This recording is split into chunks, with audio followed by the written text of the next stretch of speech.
Thank you very much. It's great to have you here. There used to be a guy, I think maybe he's not doing radio anymore, but there used to be a guy that did Tennessee football for 100 years, I guess, and he would always say, what is it, it's football time in Tennessee or something like that. Well, so it's Dyer Observatory. Have some fun and learn a bunch of things time in Nashville, and it's really great for you to be here. The leaves are beginning to turn a little bit, and so it feels like time to go back to school for a while, and I hope you enjoy the time that we have together here. I wanted to,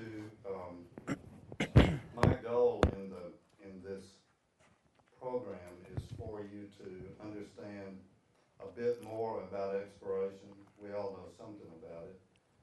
We studied some of it in history. We didn't study much of it in science when we took it, because the science courses are more interested in what was found and less interested in the people who found it, unfortunately. But I want you to think about exploration from a different point of view, and to do that by hearing from four exquisite explorers who work in different areas of exploration. And through that, I want you to get a better personal idea about the adventure of exploration as told by those who are involved in it. And I also will talk some about the overall process of how exploration is done, and then we'll also talk about how it fits in with what America is about, or what we all want America to be about, how it underpins our economy, how it thrills our children with the idea of careers in science and math, how it builds a sort of an ambiance for America that's about the what might be. We have to struggle every day with so many challenges of life and of the challenges that America has. If you can overlay on that an excitement of the possible and the kind of things that we felt when America was committed to putting Americans on the moon, for example. If you can overlay American life with that we're all in this together, we're going to do something that nobody's ever done before, it's going to be significant for humankind. It adds a lift and an optimism to society that is very, very important to us. Exploration is very significant along those lines. So my goals are for you to understand exploration a little bit better, to meet some very special folks who are involved in exploration, and I've asked them to tell you about themselves, their backgrounds, and how they got into living the adventure of exploration.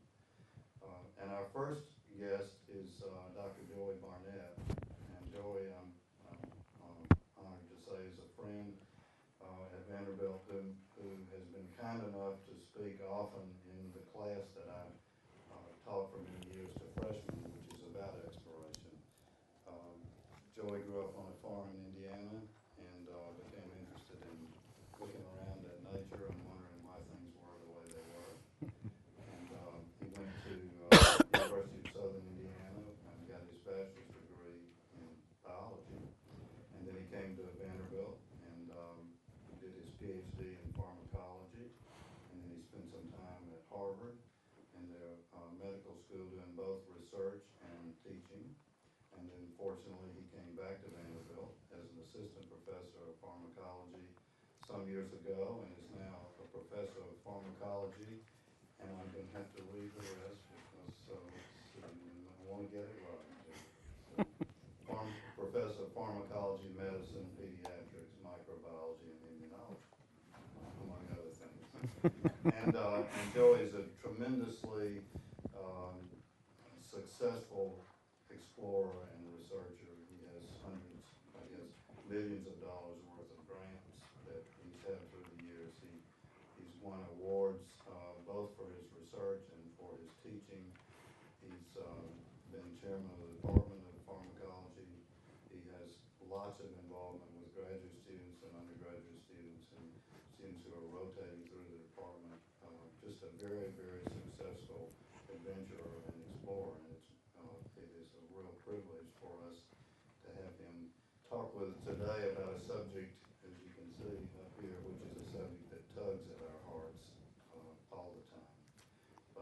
subject that's critically important to parts of the future. Joe. Thanks, Rick. So thank you for that very nice introduction, which I now somehow have to live up to. So thank you very much for that. Do I need the mic? I like to walk. I need the mic. Can I take this one? Will this one work? Nope. How about we just flip that one around? And we're video. Yeah, okay, good. Okay. I like to walk around a little bit. You know, as Rick told you, I'm a professor in several departments, and that means I have ADD, right? So there's too many things that I'm interested in. So stand up in front of you a little bit and just tell you a little bit about what I do and about heart disease in kids and about how we try to take this incredibly complex problem and break it down to some very simple things that we hope can teach us about disease. That's the easy part. The more difficult thing is Rick's asked me to tell you a little bit about myself and how I became interested in being a scientist. And that's tough because I'd much rather talk about science than about myself, but I'll try to do that. Rick said I grew up in rural Indiana and in a place where not many people go to college and where there's not a lot of, certainly, scientist role models. But it's very interesting because I was always very interested in how things work and figuring things out. As a matter of fact, one of the many stories that get told when my brothers and I get together are things like the time I asked my mom, why do leaves change colors in the fall? And she said, well, they get cold, right? I must have been 5 years old. Well, the next time she opened the refrigerator, what do you think was stuffed in the refrigerator? And I said, hey, Mom, that doesn't work. That's not it. So maybe that was my very first experiment. But as I got older, I was lucky that I grew up, with a large extended family around with my parents and my grandparents. And they really had a strong impact on my life. My grandfather was one of 15 children who grew up in a shack on the Green River in Kentucky. And when he was 11 years old, his aunt sent him a ticket on a steamboat to come to the big city of Evansville because they couldn't afford to feed all the kids. So my grandfather went on and got a job at the age of 11 and raised enough money to bring all of his younger brothers and sisters to Evansville and put them all through high school. And during World War II, he was very interested in tinkering and figuring things out. And though despite he had sons and grandchildren who went on to be engineers and scientists, my grandfather has more patents.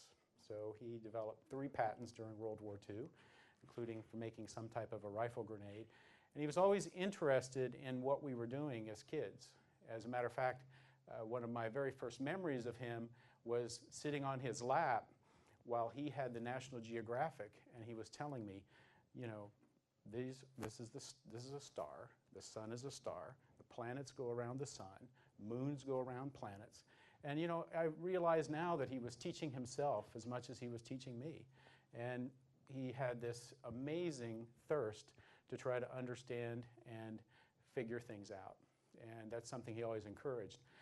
If you talk to any of my cousins, my brothers or sisters, we were not allowed to sell back our books in college because Grandpa read them and quizzed us. All right? So he really was very interested all the time in what we did. He died when he was 92. I was very lucky to be there and care for him for the last couple days of his life. But up until that time, every Sunday, wherever any one of my cousins or brothers or sisters, there were 11 of us, he talked to us every Sunday afternoon and asked us what we were doing. And if he couldn't get one of us, he would certainly tell the other cousins to call, find out where Joey is. Well, Joey's in Japan. Well, get me a phone number. So that was my Grandpa Barnett, and he was amazing. And he is the reason that I'm a scientist. My mom's father, my Grandpa Kohlmeyer, is the reason I'm a biologist.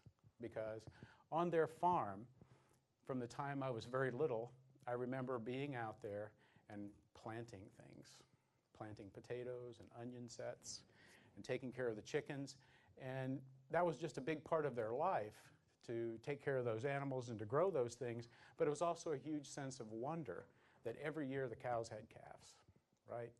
and that they grew, and that the chickens, laid an egg, and you could break open one of those eggs and see that little chick embryo in there, which became very prominent in my life later, as you'll learn.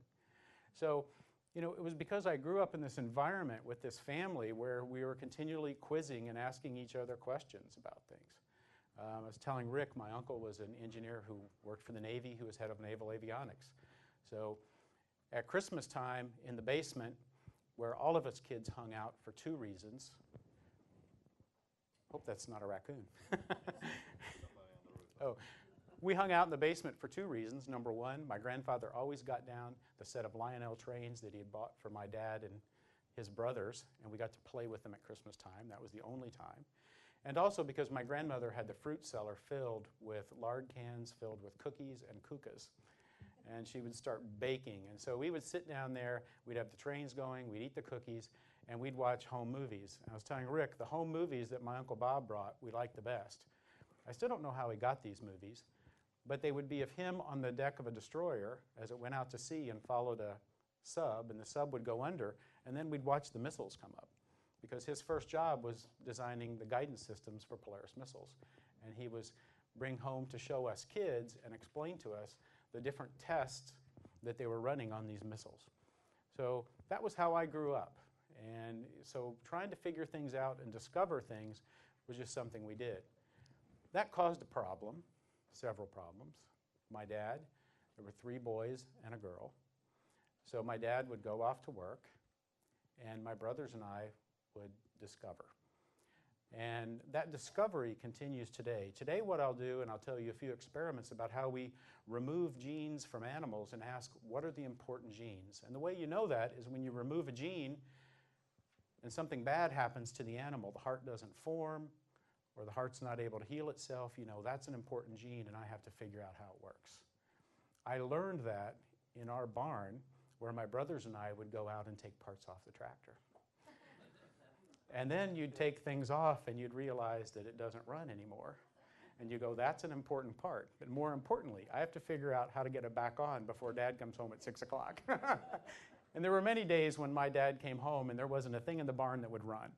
So my brothers and I learned a lot by that and just being encouraged to discover things. So that's the reason that I became a scientist and the reason that I became a biologist, because I really like to figure out how things work. Even when I was in medical school classes, for the medical students, they would learn, this is what you do and this is how you cure that disease, and they go, that's cool. And I would turn around to the guy and go, yeah, that's kind of cool, but how do you know it works that way? Does it really work that way? Why can't we come up with something better? What if you gave this drug first and that drug second? Or what if you did that? I was the what if guy. So basically what I'm telling you is, as scientists, we're a pretty irritating group of people, right? We challenge people, we talk a lot, we try to figure out how things work. But I think it's great to be able to grow up in an environment where you can do that. One of the fantastic things about being back here at Vanderbilt, and I was so lucky to train here, is that we have such an environment where that kind of inquiry and questioning is encouraged, right? That's why I love working with graduate students, because I have 66 of the brightest kids you can imagine who are training in our pharmacology graduate training program, which is the science of drug design and development. And I'll do my one Vanderbilt commercial. At last check, we were the #1 program in the nation for training scientists in that area of discovery, which means we're the #1 program in the world. So people come from all over the world to learn how to design and develop drugs at Vanderbilt. So I'm getting some applause back there. So anyway, so I think people sometimes don't realize what a gem they have right here in their own backyards. So that's a little bit about myself. Well, let's talk about my science, because that's when you really get worked up. And let's talk about the problem that we're interested in. I'm interested in cardiovascular disease, and I've been interested for quite some time. And I do a lot of work for the American Heart Association. I'm an established investigator of the American Heart Association. I'm an investigator for the March of Dimes. And I'm also funded by your tax dollars through the National Heart, Lung, and Blood Institute. So I think a lot about how hearts work. And when I left Vanderbilt, I actually trained at Brigham and Women's Hospital at Harvard in cardiology, cardiovascular research in adults. But as I got into adults, I realized that I'd always had this love of embryos and how embryos develop. And those two things came together for me when about 15 years ago, people were talking about heart disease in kids. And let me tell you a little bit about heart disease in kids. We think about heart disease and we think about older people. If you think about what heart disease is, you think, okay, an older, usually male, if you ask the stereotypic heart disease that has a heart attack or a stroke. That's what we think cardiovascular disease is in this country. That's the public perception. I hope to change that perception because, in fact, cardiovascular disease is that, but it's more. It is the #1 cause of death in the United States, in fact, in the Western world. Depending on how you group the other causes of death, it is responsible for more deaths than the next 13 to 16 causes of death combined. 1 million Americans will die from cardiovascular disease this year. It is also the #1 thing we spend our health care dollars on. It's the #1 cause of hospital admission, heart failure. Stroke, #1 cause of disability. So cardiovascular disease dwarfs every other disease process that we can think about. Of the 1 million Americans that will die from heart disease this year, 550,000 of them are women. More women than men die from cardiovascular disease. Women tend to present with cardiovascular disease later in life because they're protected by estrogen during their childbearing years. But after menopause, your risk of cardiovascular disease rapidly goes to equal that of a man's, right? So ladies, when I give this talk to women of all ages, I say, you know, you wouldn't think about skipping that mammogram or doing a breast self-exam, but you're 13 times more likely to die from cardiovascular disease. What's your total cholesterol? What's your LDL? What are your risk factors? Because that is what's most likely to take a woman's life in the United States is cardiovascular disease. So that's one perception that's wrong. It's not about men. It's about both. Well, what about kids? How big of a problem can that be? Well, it turns out that in children and adolescents under the age of 21, the #1 cause of death is accidents, which is why you tell your children and grandchildren to slow down and pay attention, right? Be careful. The #2 cause of death is heart disease. And in this country, 2.5 times more children will die this year from cardiovascular disease than all forms of childhood cancer combined. Now, I started learning these statistics about 15 years ago when the American Heart Association and the National Institutes of Health began to partner and try to reach out to scientists like me and others and say, guys, you're doing all this great stuff, but we have this huge unmet need here. This is the #2 cause of death in kids, and we don't have a single cause. We can't tell you a single gene or a single disease mechanism or process that's responsible for this disease in kids, and we want to change that. The good news is because of those efforts by public-private partnership, really, the American Heart Association, the March of Dimes, National Institutes of Health, you can't pick up a major scientific publication in the United States today without reading about the discovery of a gene or a molecule that's linked to heart disease in kids or even the repair of hearts in adults, because those two processes we've learned are very similar. And what we've learned about growing hearts and about heart disease in kids, we can directly apply to treating heart disease in adults. So we've come a long way. 12 years ago, if you asked me, Joey, you're a scientist, what do we know about genes and molecules that are responsible for all these deaths? I would have told you not a thing. We know not a single thing. But luckily, scientists have been able to make discoveries that have identified some of these causes, including my own laboratory. And I'll tell you a little bit about some of those things. And then I'm going to tell you about, we joke about what might be a very crazy thing that we're trying to do. And that is that we're trying to develop teams that have made these discoveries in very different areas and develop new technology and new discoveries to be able to develop a product from our knowledge. In my case, I study two things in my lab: how heart valves develop, and I study how the coronary vessels develop. And we're trying to come up with a way to make a heart valve that will grow with a child, so that when we replace their defective valve as an infant, plastic doesn't grow, but we don't have to go back and put them through the risk and the expense of 5 and 6 and 7 valve changes throughout their early adult life. Okay? So that's kind of where we are. Now let me tell you a little bit about what cardiovascular disease looks like in kids. It's very different than cardiovascular disease in adults. I'll tell you sort of two stories. There are two presentations. One is the baby's born and the baby's blue, not getting enough oxygen, problem with either the respiratory system or the heart. So if you're lucky and this baby's born in a fairly large city, somebody calls the pediatric cardiologist. And the pediatric cardiologist's job is to figure out where the plumbing problem is, because that's usually what happens. You give the child oxygen, they don't pink up, something's wrong with the vessels that are coming out of the heart. They may be hooked up to the heart improperly. There may be segments of those blood vessels missing. There may be holes in the chambers of the heart so that oxygenated and unoxygenated blood is being mixed. And the pediatric cardiologist's job is to immediately identify the problem, stabilize the child, call the surgeon. Say, hey, when you get in there, this is what you're going to see, this is what you need to do, and then give them back to me and manage them. And those are anatomical defects, and those are the most common. 1 in 100 live births in the United States are associated with that type of a defect. It's the most common birth defect in human beings. And I have a few little statistics up here. There'll be 32,000 babies born this year with those types of defects. 5,000 will die within the first year of life. Several others, many others later. But we have made some improvements. Of those 32,000 babies that are born with those defects, there are some surgical procedures now that have been pioneered and other procedures that we can use to save their life. So if you were born with a fairly common cardiovascular disease 30 years ago, transposition, where the aorta and the pulmonary artery, the two big blood vessels that come out of the heart, their positions are just switched. And the chamber that pumps blood to the lungs is now pumping to the body and vice versa. Right? 30 years ago, the surgical repair of those, although we did them, was associated with a very high mortality rate. Over 50% of those children would not survive the surgery. Today we have that down to less than 3%. Okay? So that's good. Now that's why we see the statistic at the bottom that there are 1 million Americans alive with repaired congenital heart defects today. So actually 4 years ago, there were more adults with repaired heart disease than there were kids with heart disease.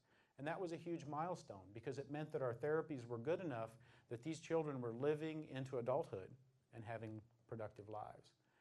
The problem with these types of anatomical defects is, as I mentioned, kids grow. So if you put in a plastic valve, the child grows. And that will eventually restrict the heart and need to be replaced. How expensive is open heart surgery? Pretty darn expensive. How risky is it? Pretty darn risky. So we have children that may have several of these expensive and risky procedures through lives. One young man who I worked with who had a cardiovascular defect that we study in my lab, I first met when he was 4 years old, and Kyle had had 3 open heart surgeries and was being scheduled for his 4th. Okay?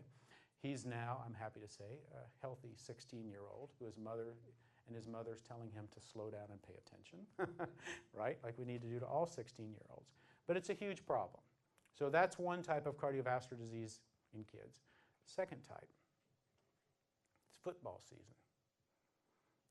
15-year-old on the practice field falls over, unresponsive, no heartbeat, sudden cardiac death. That's a defect in the formation of the electrical system that wires the heart, the wiring harness, if you will. Okay? They're quite common defects in kids. As a matter of fact, we can do the math, and I can tell you exactly how many teenagers are going to die this year from this type of disease, right? It's particularly devastating because it's so unexpected. It happens in a relatively healthy adolescent.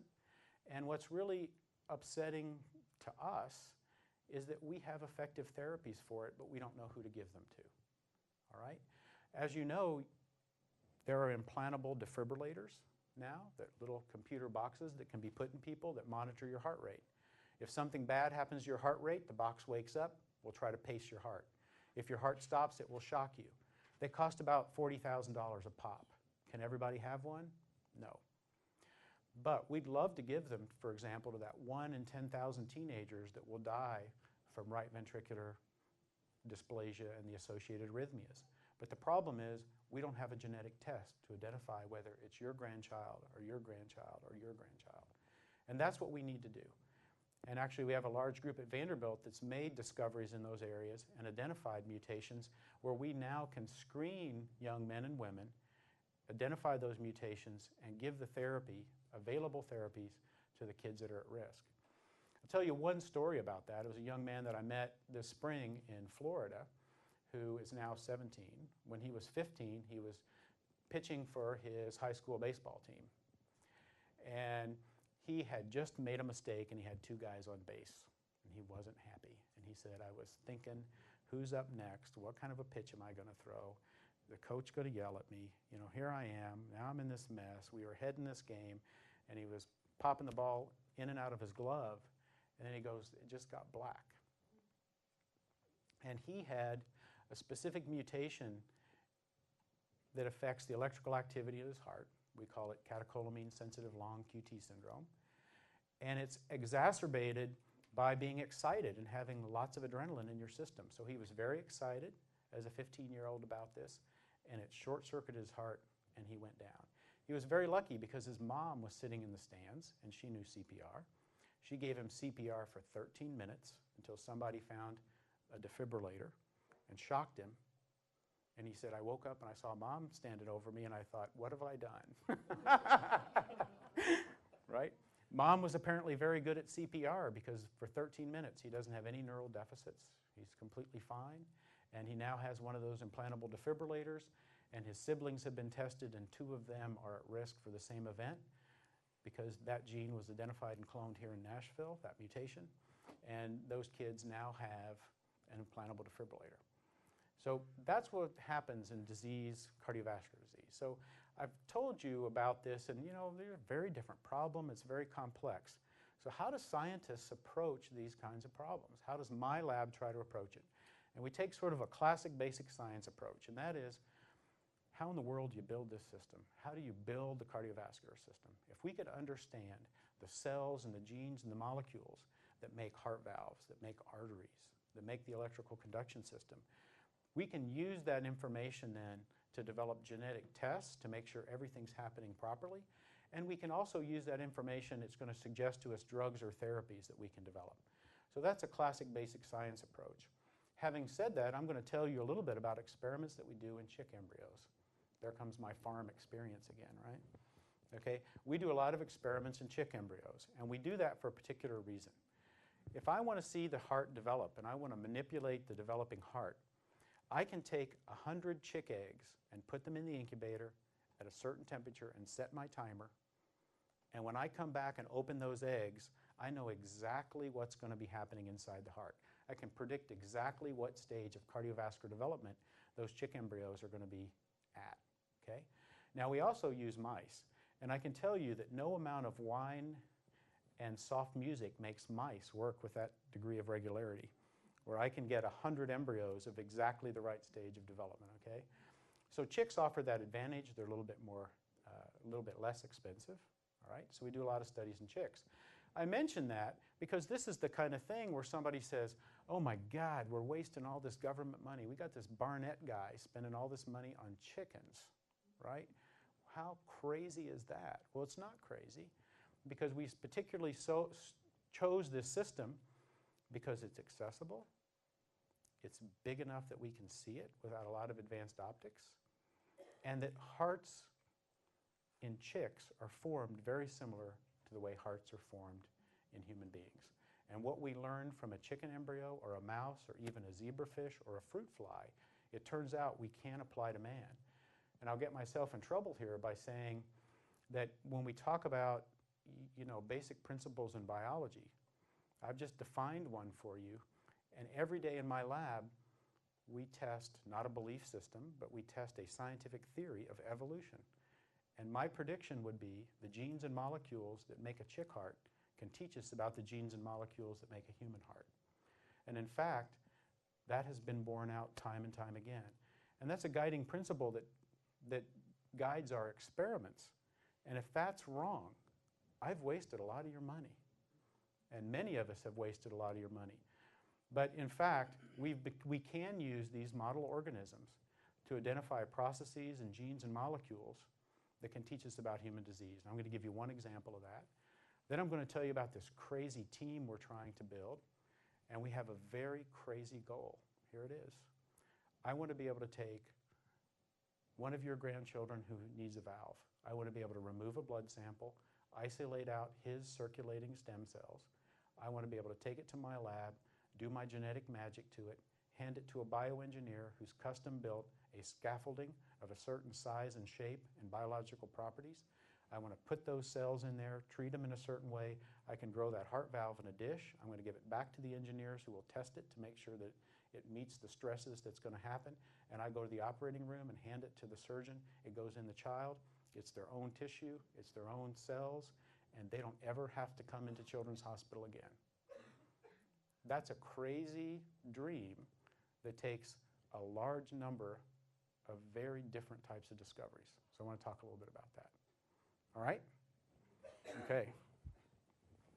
See if I can put this back without dropping it. Now I'm going to have to stand over here by my computer and tell you a little bit about what I do. So this is a picture of a 3-day-old chick embryo. It's stained with a procedure that was developed in my laboratory that allows you to see all of the blood vessels. Now, after Rick did that, see, I'm going to move. It's my ADD again. All right, it stains all of the blood vessels. Here's the little chick. Here's the heart. Here's where the blood is coming into this common chamber we call the atria. This is where 2 heart valves are going to form within the next 48 hours. And they separate the top chambers of the heart from the bottom chambers of your heart. Ladies, anybody here heard of or have mitral valve prolapse? Heard about that? It's very common in women. And that mitral valve is going to form in this region right here. Then it goes through the ventricle, which is the big pumping chamber of the heart. And this is, at this point, a common what we call outflow tract. And that's a single vessel that's going to divide into the aorta and the pulmonary arteries that carry the blood away from the heart to nourish your body and pick up oxygen. So this is our little chick embryo. And this is when the action is about to happen here. We're about to form 2 heart valves here and 2 heart valves here. And this is the chick I dream about every night. Okay? And I want to know how this chick embryo does this. That's what I want to know. So in my lab and in many other laboratories across the country, we've been asking simple questions. In an embryo, how do you form a heart, right? What cells are required? And this is just a cartoon from a textbook that tells us a little bit about how the heart forms. Your heart begins as a flat sheet of cells that forms directly above where your brain is going to develop. These sheets are called the cardiogenic mesoderm. They migrate down along each side of your developing brain and spinal cord to the region of your chest where the heart is going to form.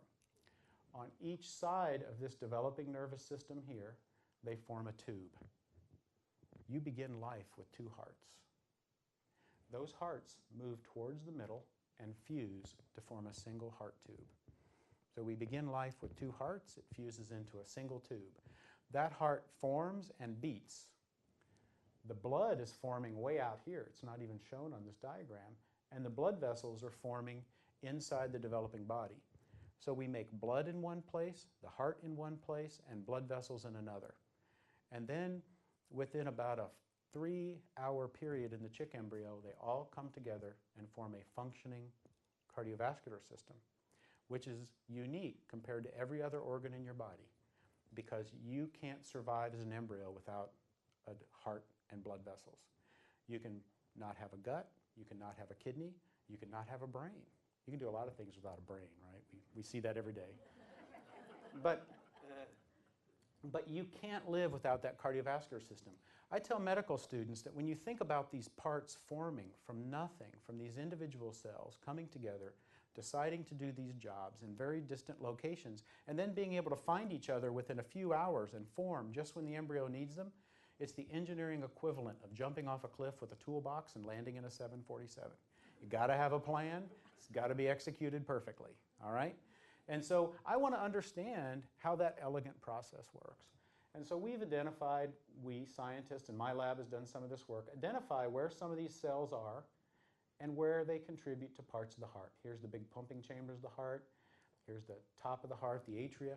And I can tell you, we can identify now by looking at particular genes, an individual cell in this cardiogenic mesoderm and tell you exactly the job it's going to do in the adult heart. That's pretty cool. All right? I'm really interested in the cells that line the heart, which are the endothelial cells. And they line all the heart and all the blood vessels, and they're the brains of the cardiovascular system. They tell everybody else what to do, kind of like me. I'm a little bossy, right? So I'm interested because there's a group of these cells that change shape and form what we call a cushion cell. Think of them as a stem cell that will make a heart valve.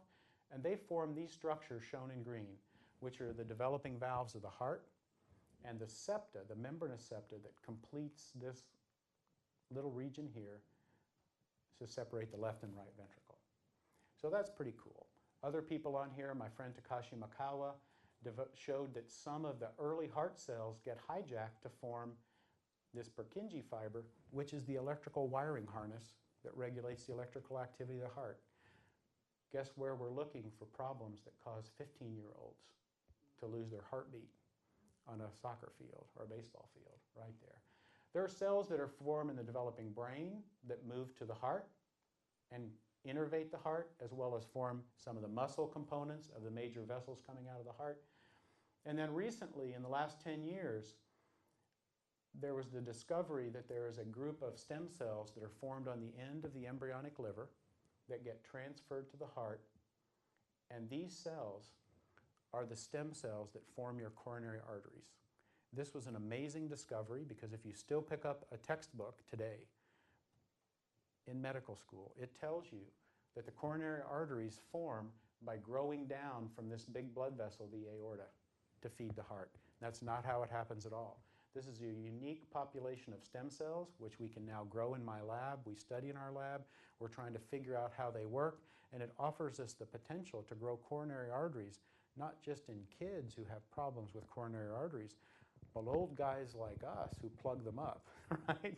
So this is one of these discoveries that will impact kids and impact adults because it'll provide us a new way, potentially, to grow coronary arteries to feed the heart muscle after a heart attack. All right, so here's one of my high-tech cartoons of an early chicken heart, okay? And blood comes into this atria, through this valve region, into the ventricle, and through this common outflow tract. So blood's going this way. The red is the muscle. The orange are those smart cells, the endothelial cells that line the inside of the heart. Signals are produced by the muscle that we know that cause a subpopulation of those cells to change shape. They move toward the red heart muscle cells and they fill in this space. As they begin to fill in the space, they are forming the primordial or early heart valve. And in fact, these little swellings in the embryo function to keep the blood moving in a single direction, just the way the valves do in an adult heart. So these little swellings eventually form the valves in an adult heart. Here's a mitral valve that separates the left ventricle from the left atria. Here's an aortic valve. They look very different, you know. This valve, the mitral valve, has all this stringy stuff on it called cords. But the aortic valve are just these little leaflets here.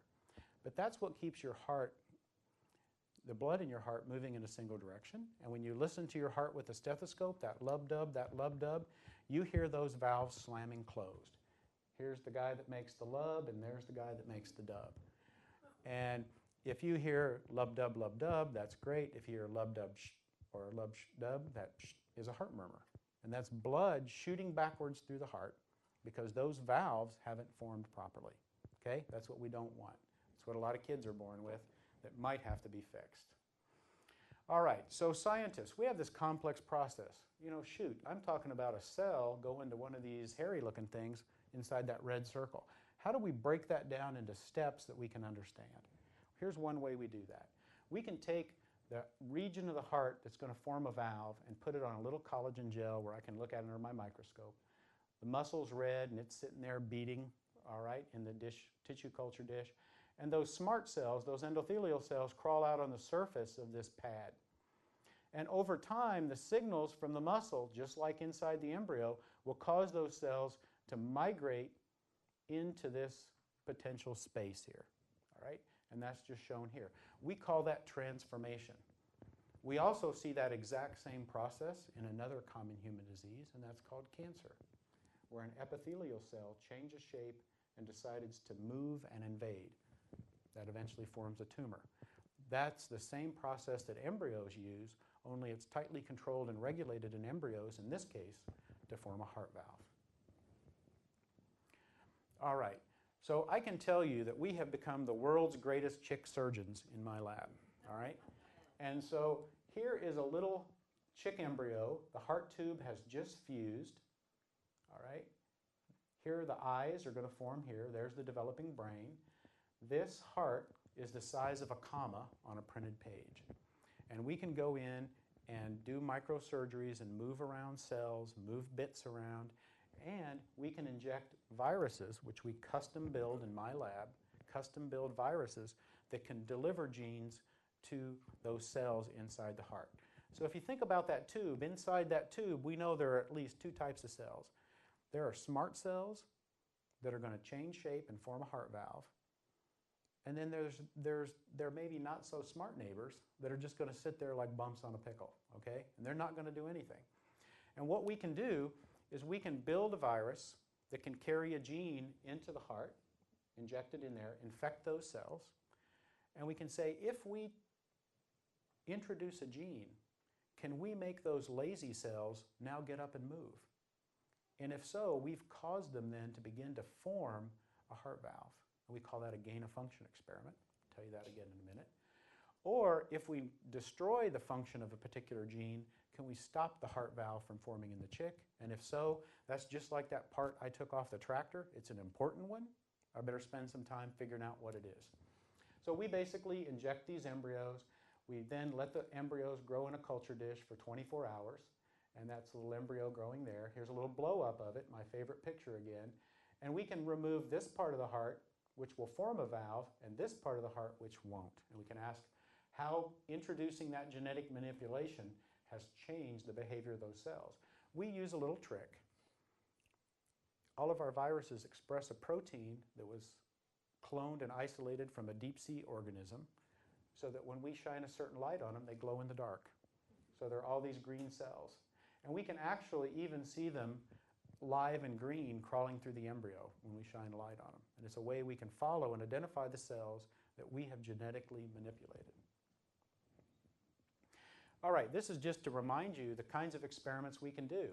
If I cut out a region of the heart where you don't get a valve, that has those lazy cells that don't move, I want to put a gene in there, and normally those cells will just sit there on the surface. But if I put a gene in there and they now turn green and migrate into this potential space, I know that I put an important gene there that's required for this process. Alternatively, these cells want to form a heart valve, and if I can stop them and keep them on the surface by blocking a particular gene or a particular protein, I know that's an important part. So just like messing around with that tractor or with your Tinker Toy set or all these things that as kids we play with to discover, I take things away and I put things where they don't belong and see what the effect of that is. Okay? It just costs a lot more money. I will tell you the chickens are cheap, relatively. I got in trouble because I was giving a lecture and I told a whole bunch of 18-year-olds, now remember, chicks are cheap. I got in real trouble for that. But I was comparing chickens to mice. This kind of genetic manipulation in a mouse, the chick eggs cost about $3 a piece, though thanks to Tyson Foods, they're providing us with chick embryos free to do this heart research related to kids, and they're giving us $6,000 worth of eggs a month free. So that's good. If we do this type of genetic manipulation in a mouse, which would be the next step, if we find an important gene in a chick, we then go on and do that genetic manipulation in a mouse. That costs about $50,000 a mouse. Okay? But it gives us a model system, whoops, to study a human disease. Oh, did I lose this? Uh-oh, sorry. Well, mice are expensive for several reasons. The genetic manipulations that are required, growing the cells, manipulating the cells, selecting the cells, it's a very long, labor-intensive process.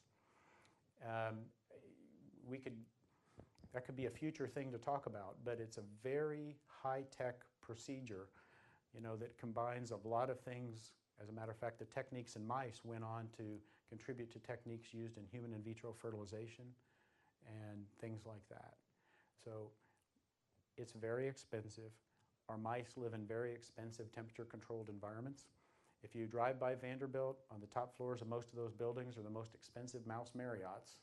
I mean, they are unbelievable.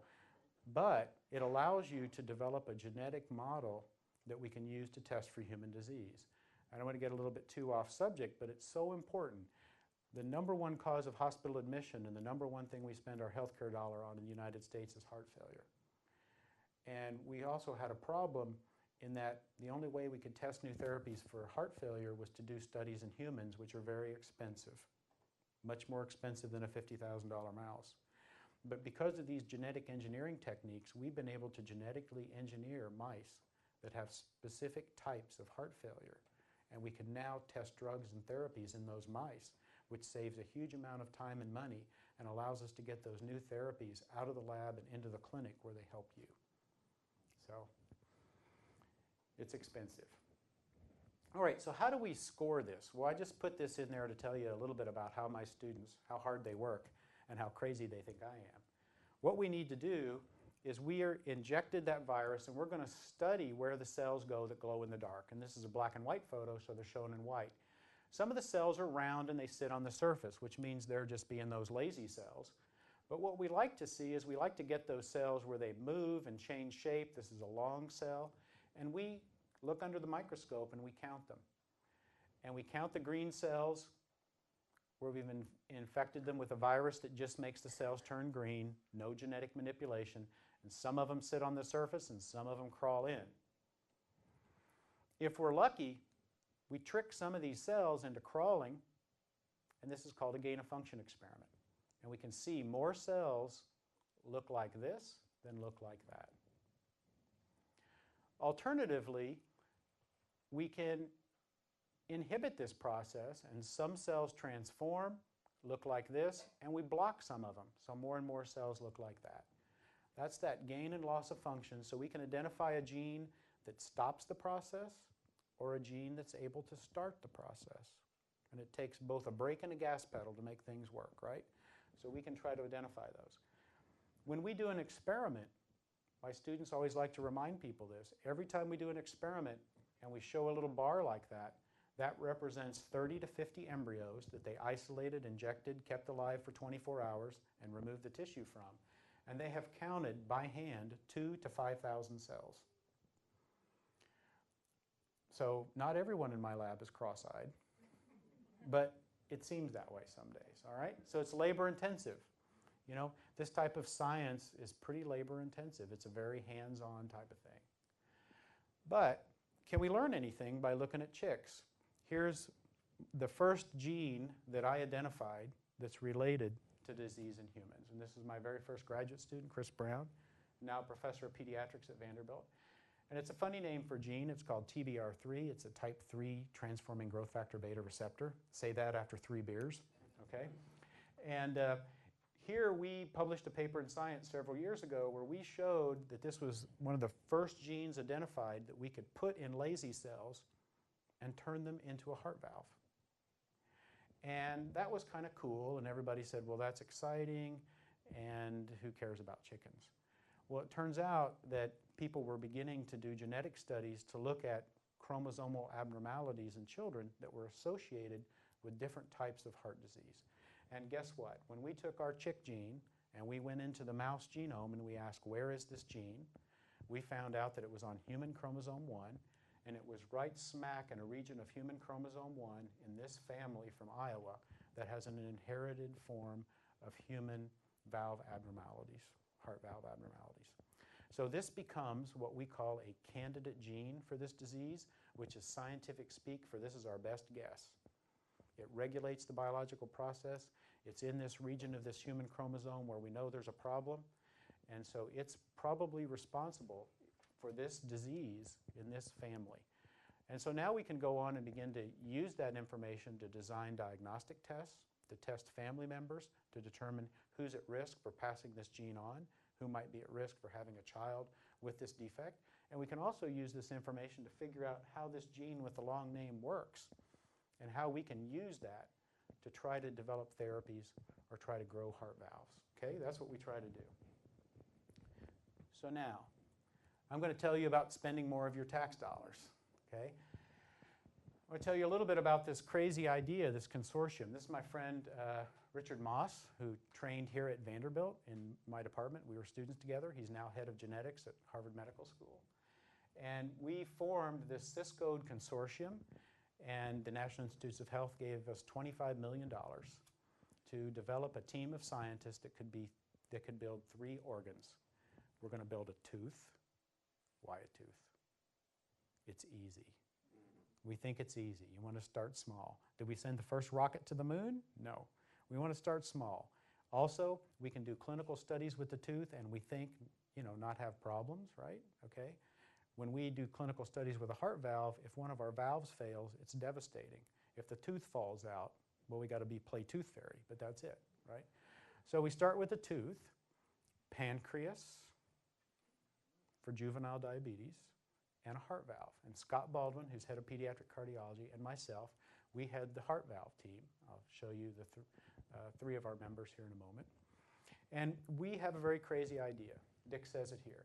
At present, there's no unified discipline that integrates knowledge about organ development, gene and protein regulatory networks, engineering design principles, progenitor and stem cells, and tissue engineering into a systematic framework that can be used to synthesize or make organ parts in vitro in a dish.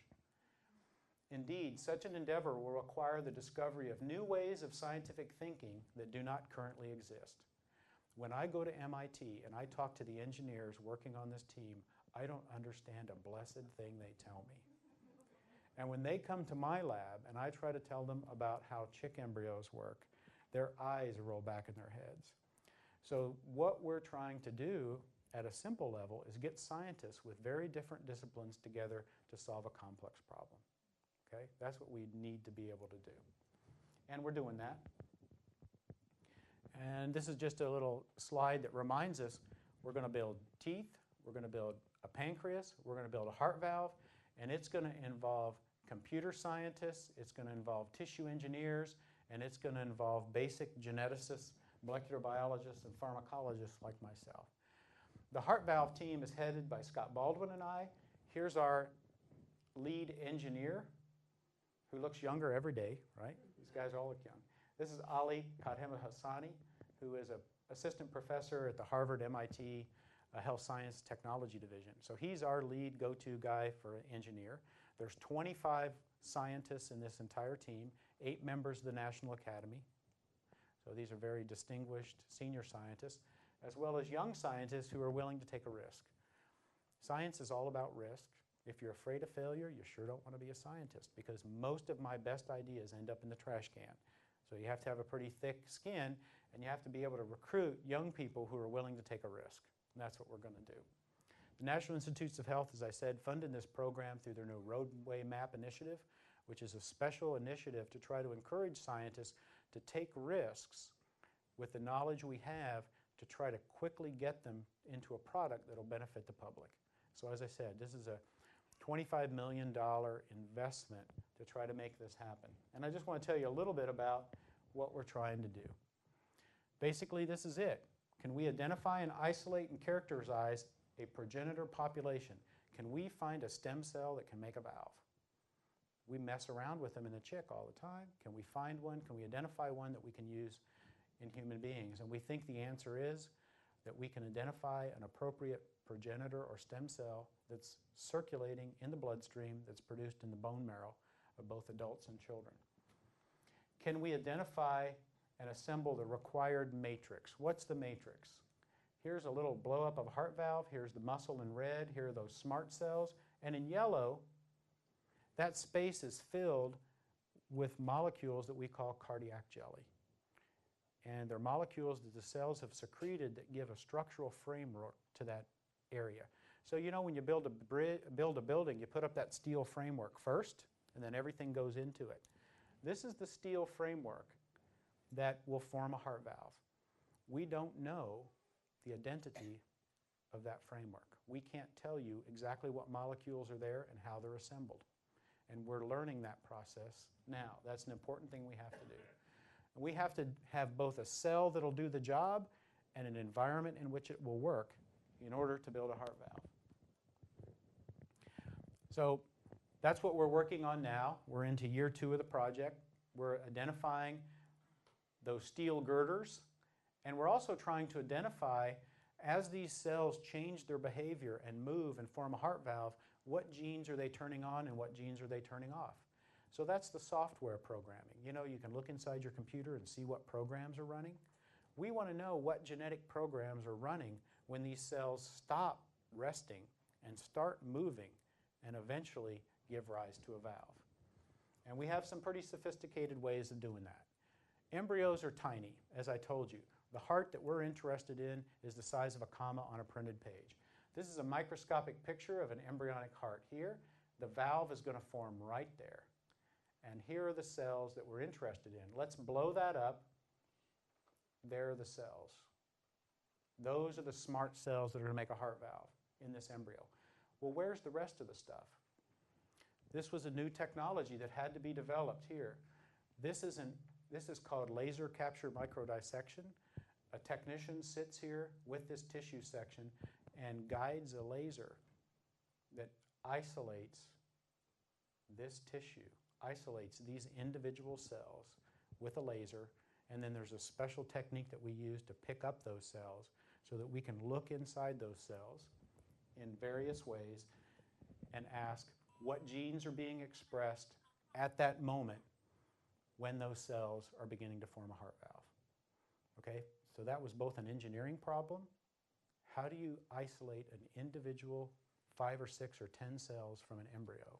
That's an engineering problem. And once you have them, how can you identify exactly what genes are being expressed at that instant? That's a problem, luckily, we've solved.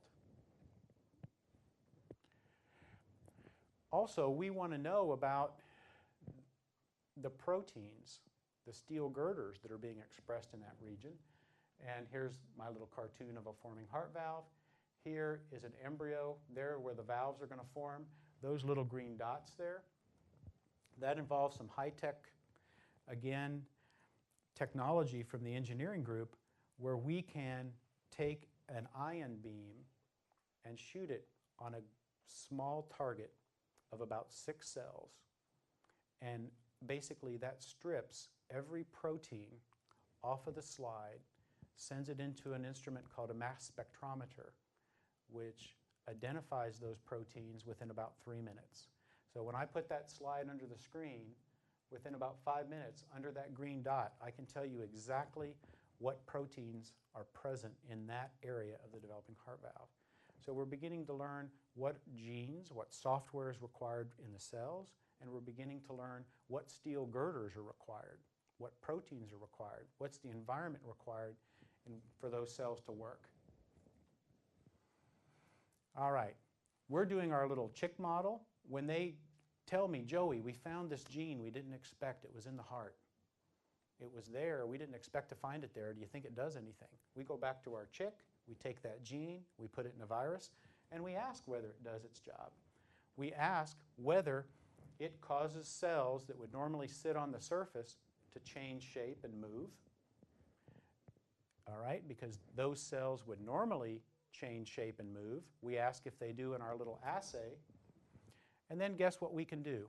All the techniques I just described for you in the embryo, we can use them to look at this cell that we've genetically engineered, and we can ask, is it making the same genes as a cell doing the same job inside the embryo? And if it is it interacting with the same steel framework, the same genes, the same proteins and matrix as a cell?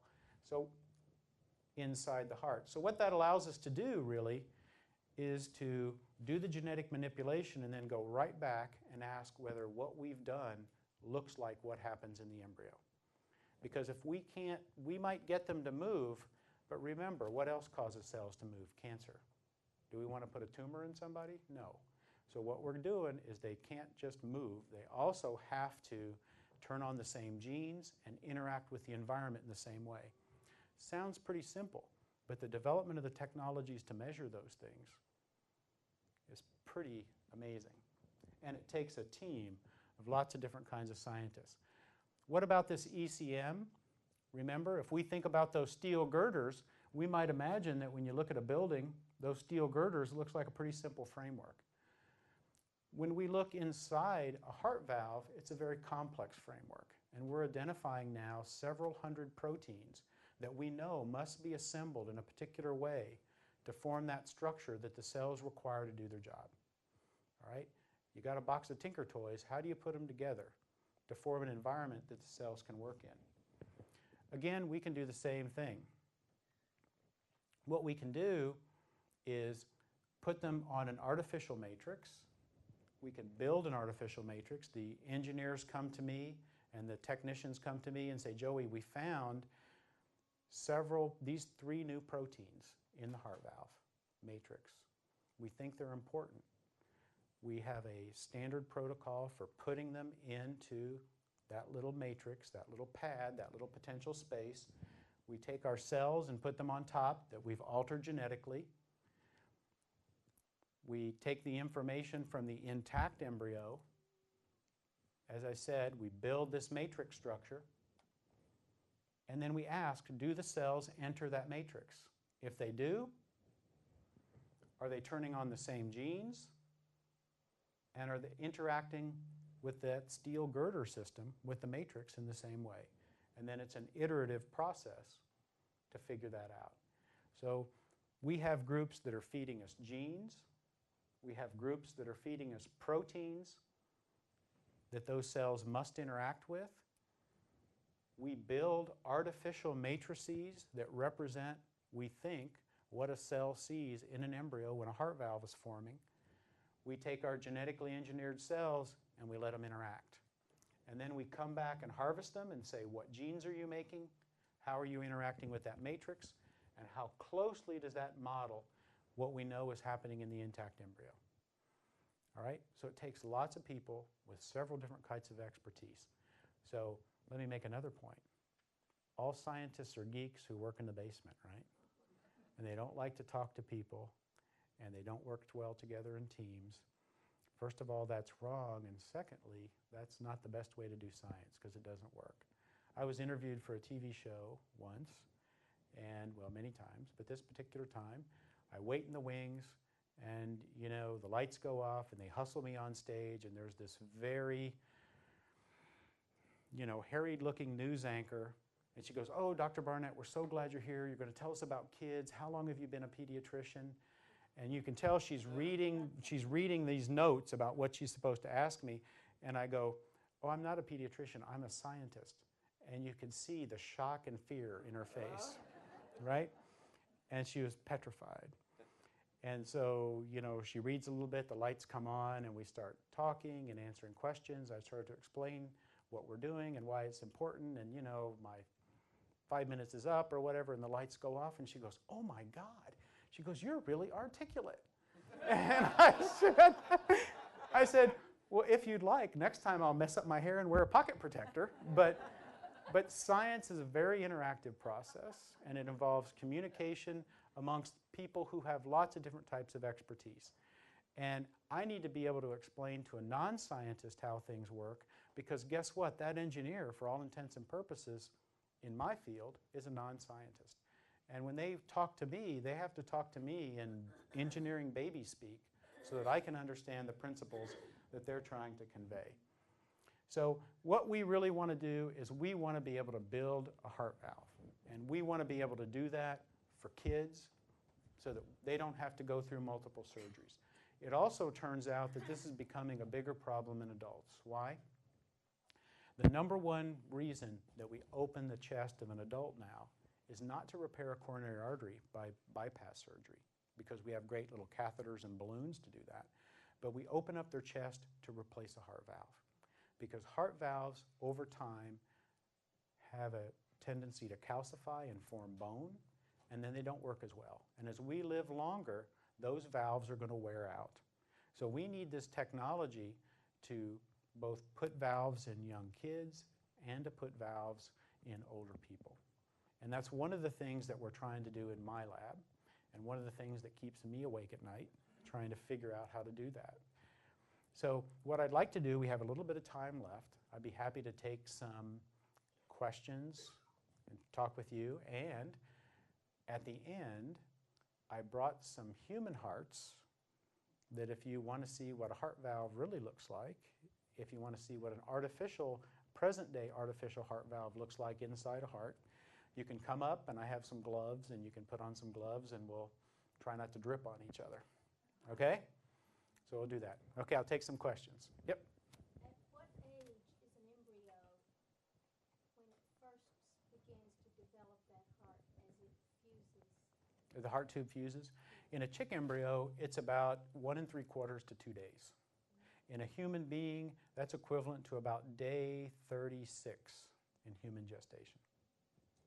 9 1/2 in a mouse, so you got to keep all these things. Does your research evolve into information on hypertrophic subaortic stenosis?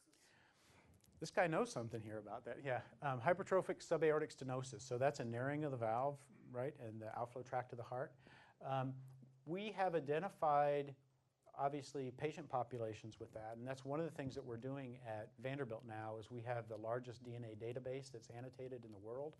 And what we'd like to be able to do is as we're looking at these gene regulatory networks that we've developed for heart valve development and other groups are developing for heart muscle development and other things, what we'd like to be able to do is look in those patients and see if any of those networks are dysregulated, right?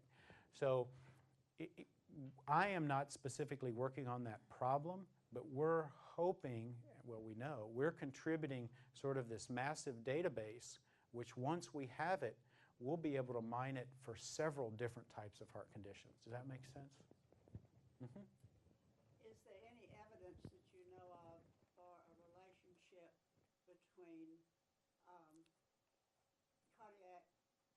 defects and cleft palate? There are specific genes that you can have a cleft palate associated with a particular heart defect. The gene that I described to you, the first one that we've shown that's responsible for heart valve defects, a young ENT surgeon at Vanderbilt, Steve Gowdy, is also studying that mouse because it has a cleft palate. We didn't know it because I wouldn't have known it if it bit me because that's the other end of the mouse. But he is studying that. And that's one thing that we do that I really want to say how interactive and how important an academic medical center is.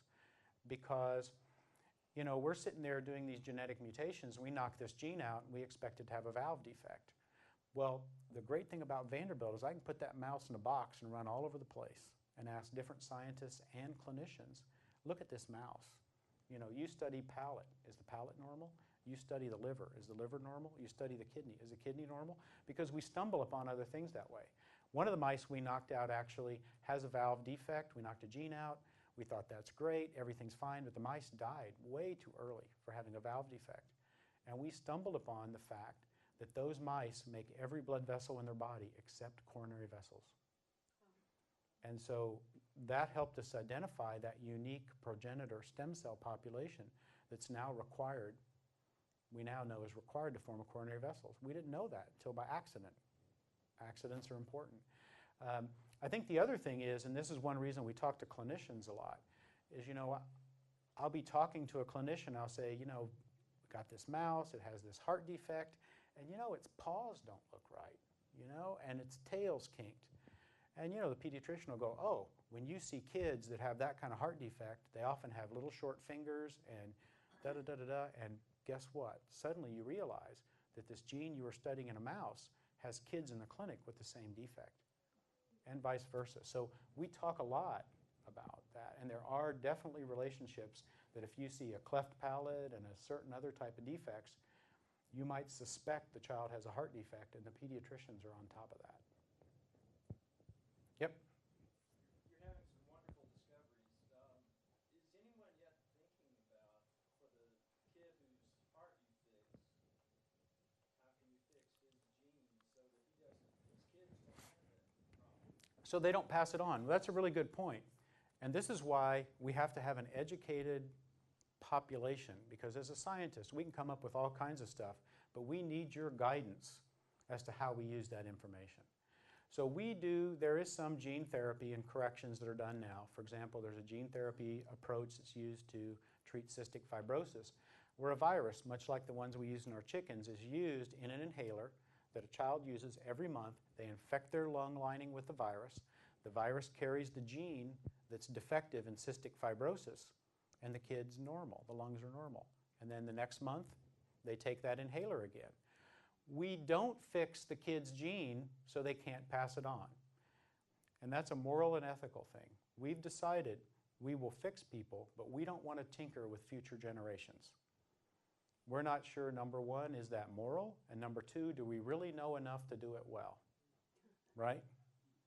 So that's a very important point to discuss, where there'll be a point at which we might decide that we want to fix a defect in what we call the germline.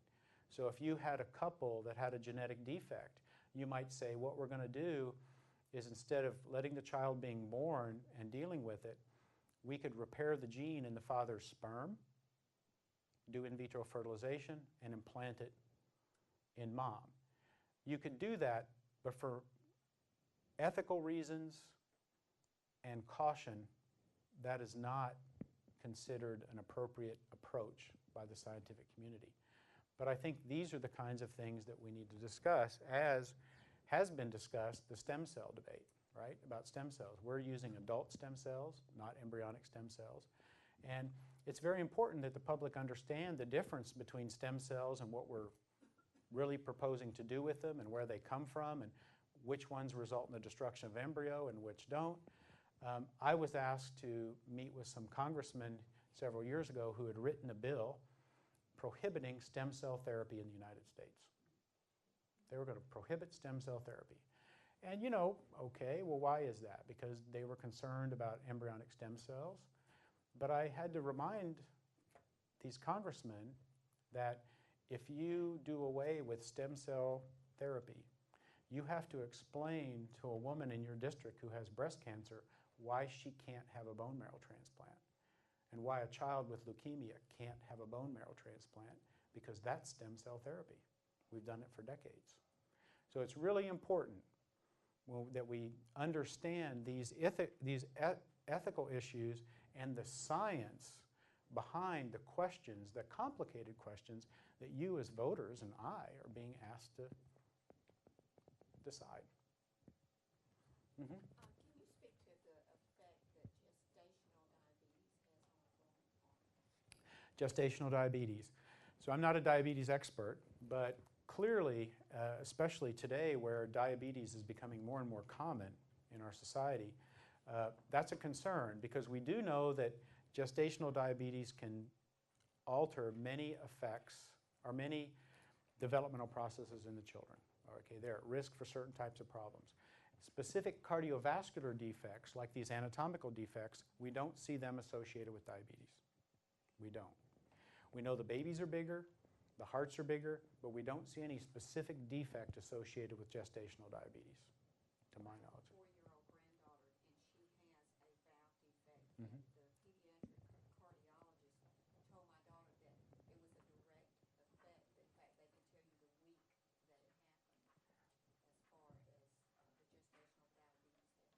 Really? Well, I haven't heard that, but you know, that could be out there, but I haven't heard an association of valve defects specifically with gestational diabetes. If that's out there and been proven, that's new. All right, any other questions? Clear as mud? Will your work relate to a missing gene like an alpha-1 antitrypsin, inherited emphysema? Well, that is an example of an inherited gene defect. We have, by accident, discovered lung defects in some of our mouse animals that we've looked at, and what we do is we pass them off to the pulmonary people, to the lung specialist, right? But that's a perfect example of where the discovery of that gene responsible for that inherited form of emphysema has allowed us to treat it effectively, right? We really have to know those molecular underpinnings. And when we think about science, and I try to explain when I go to Capitol Hill, Rick's done this, and try to explain to our legislators why we're asking for money. Because, you know, they say you guys are always here, you know, you're always here, right? And why are we asking for money? And well, you know, what have you done for me this week? Is that this process of discovery that we're talking about is really different. We have bright people who every day come in and reach in a bag and pull out a piece of a jigsaw puzzle. And most of the time it's blue sky. And you think, where does that go? But every once in a while you pull out a piece and it clicks and you start to see a bit of the picture and you start to see things come together. And that's what basic discovery in biological and biomedical sciences is all about. And so what that does is it sometimes makes it hard to predict where your studies are going to lead you. So the most important thing you can do is get the best and brightest scientists that you can and get them working for you. And they're going to keep pulling out those pieces, and they're going to be the ones that can figure out when that picture starts to develop. So it's really difficult when we sometimes think about outcome and timetables, and that's why this building a heart valve, not just do we have different scientists talking to each other, which is strange, but we're managing it like a contract where we have goals and we want to have specific milestones and we want to build a product. And when we're trying to discover things along the way to build that product, it's a very different way of thinking. And you need both. You need people who discover, and you need people who say, okay, it's time to take those discoveries and run with them. Yes?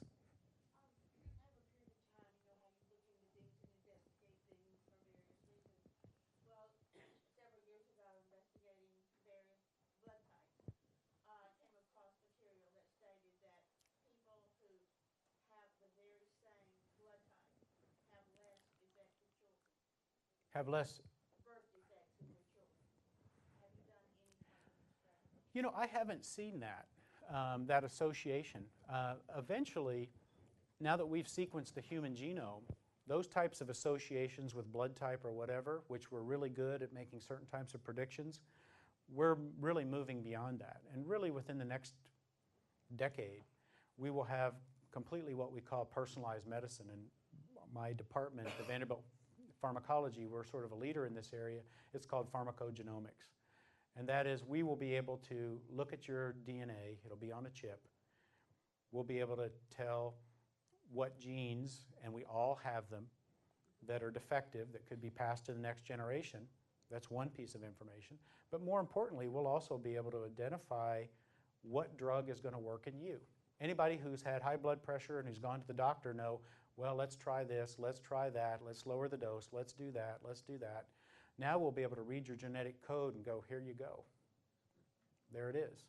So in diseases that have a very disparate, very different genetic basis, like hypertension, we, in the next 10 years, will be able to mine your own genetic information so that we can customize your therapy and make better predictions about who could be at risk for passing a certain defect in the future generations.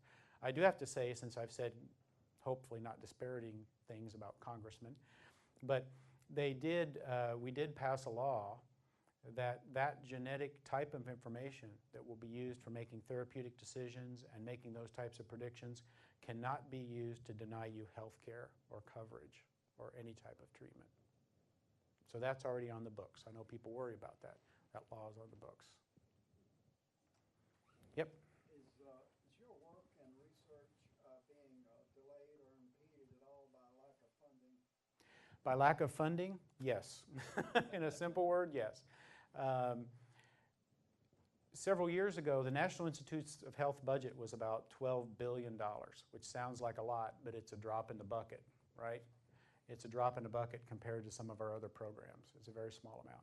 There was an effort made to double the budget of the National Institutes of Health, which funds most of the biomedical research in this country. That was done, and it was completed several years ago. But in the prior administration, the NIH was held to no increase over many, many years. And what that means is, given the inflation rate in biomedical science and healthcare, which is greater than the rest of the economy, is that if you look at the curves, if you see how much money we'd have today if we didn't double the budget, if we had just gotten our standard increase, versus doubling the budget and then flatlining the budget, we actually have about 18% less real dollars today than we did 12 years ago.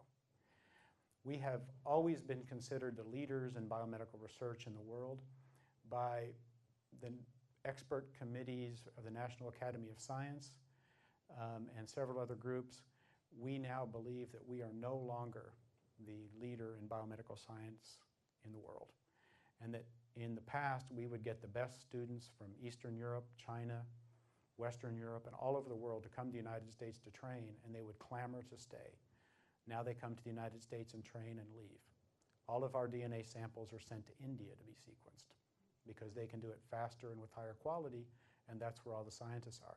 Those countries are massively investing in infrastructure now, India, China, and others. And we're already, I told you, we run the best training program in pharmacology in the country, and our students are now job hunting overseas. So there's a connection between the budget and what we can discover, but what I also think is really important, there's a connection with the economy, and the United States is dependent on discovery to drive our economy. I guess Rick will tell you more about that. Yeah. I know Vanderbilt has a hiring and raise freeze now. Mm-hmm. And your people are working on grants.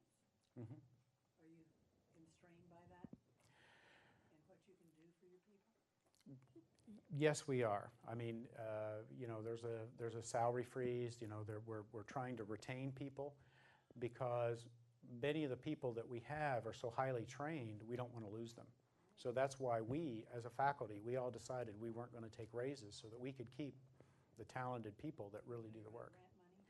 Well, yeah, even though we're on grant money, I pay my salary. Vanderbilt doesn't. I pay it off of grants, and most of us do. I really run a small business. I have to go out and raise the money, frame the ideas, sell it to somebody, and actually do the work. And that's the way most of us who work in research universities do. My colleagues in the College of Arts and Sciences are paid by tuition dollars for teaching, but I'm not. Given the fact that grant dollars are down all over the country and the economy's slowed down, right, nobody's moving and nobody's hiring. But it is a constant constraint. One of the things that's great about being at a place like Vanderbilt, I will say, and most private universities, and that's why private universities tend to be one of the stronger research universities, is it's easier for them to move around dollars in these difficult times than it is for state universities. Even the best state universities right now are really struggling. We've been able to move around money and keep everybody and keep things going because of being a private university and having some really smart money managers. The best thing that we can say is that our endowment only fell by 16%. And believe me, there's lots of places who'd love to say that. Anybody else? Rick's about to throw me off the stage. Thank you. If you guys want to come up with